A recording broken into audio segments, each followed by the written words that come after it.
breaking news.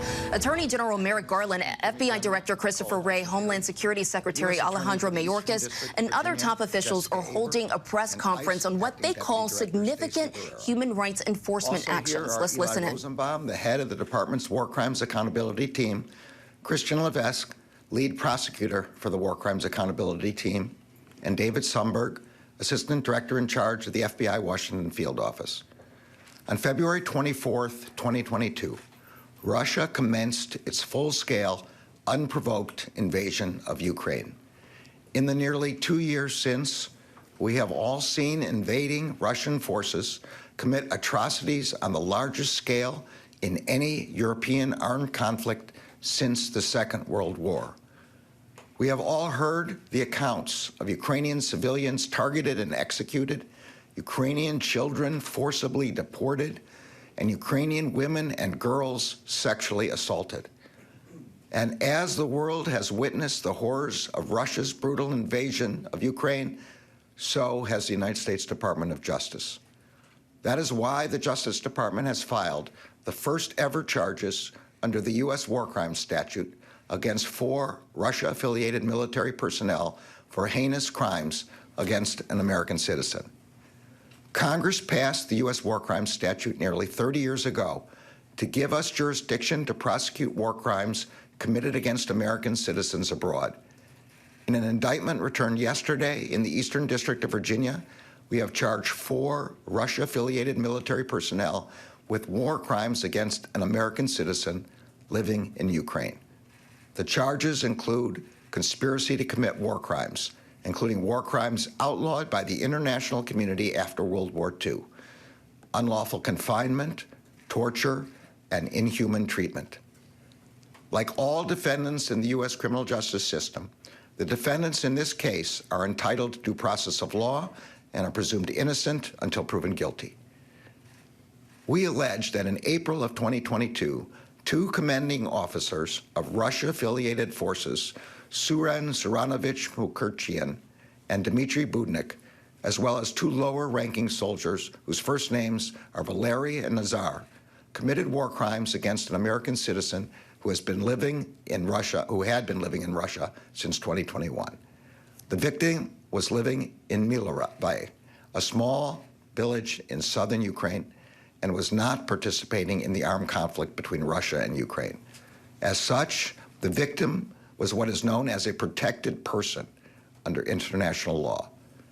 After Russian forces invaded Mylove, the victim was abducted from his home by 3 of the defendants, Mukherjian, who was one of the commanding officers, and Valery and Nazar, the lower-ranking soldiers, and their co-conspirators.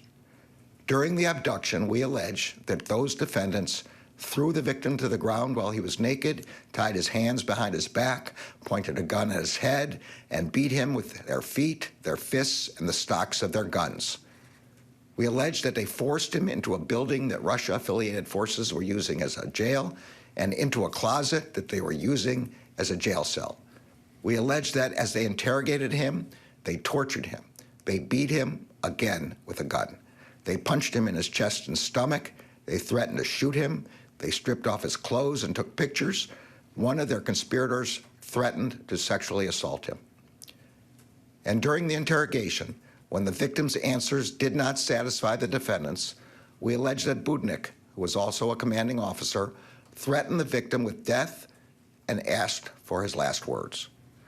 We allege that Nazar and other conspirators then took the victim outside. There, they forced him to the ground, put a gun to the back of his head.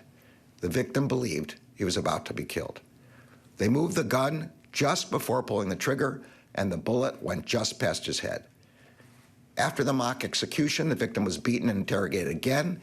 At one point, he was told through an interpreter that he was, quote, going to sleep. And he was told by Mukherjian, quote, good night, leading the victim to believe again that he was about to be killed. During his 10 days detained by Russia-affiliated forces, the victim in this case was tortured, threatened with sexual assault and execution, forced to perform manual labor, and beaten in the head, chest, and stomach with the soldiers' feet, their fists, and their guns. Again and again, he believed he was going to die. These charges against 4 Russia-affiliated military personnel are the Justice Department's first criminal charges under the U.S. War Crimes Statute. They are also an important step toward accountability for the Russian regime's illegal war in Ukraine. Our work is far from done. I want to recognize the criminal divisions, including the Human Rights and Special Prosecutions Section and the War Crimes Accountability Team, the U.S. Attorney's Office for the Eastern District of Virginia, the FBI, and the Department of Homeland Security, including Homeland Security investigations.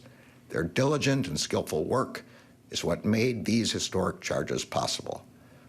I also want to recognize the incredible courage of our partners in Ukraine, specifically our counterparts in the Ukrainian Prosecutor General's office. In the midst of war, Ukrainian prosecutors and investigators have risked their lives to pursue justice for the Ukrainian people. We are honored to stand alongside them. Finally, I want to recognize our partners in the international community. We will continue to work closely alongside them to gather evidence and build cases so that when the time comes, the United States and our partners will be ready to ensure accountability for Russia's war of aggression. This is an historic day for the Justice Department that builds on a long history. The War Crimes Accountability Team prosecuting this case is modeled in part on the Justice Department's decades-long effort to identify, denaturalize, and deport Nazi war criminals in the United States.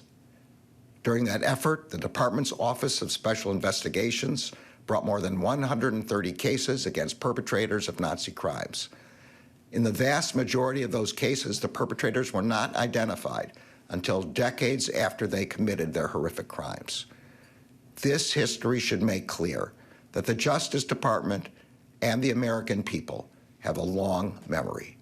We will not forget the atrocities in Ukraine, and we will never stop working to bring those responsible to justice.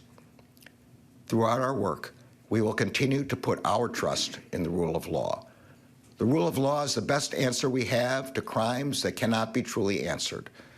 The rule of law is how we pursue true accountability for the individuals responsible for those crimes and how we deter future aggression. And the rule of law is how we pursue justice in a way that protects people and protects our shared humanity.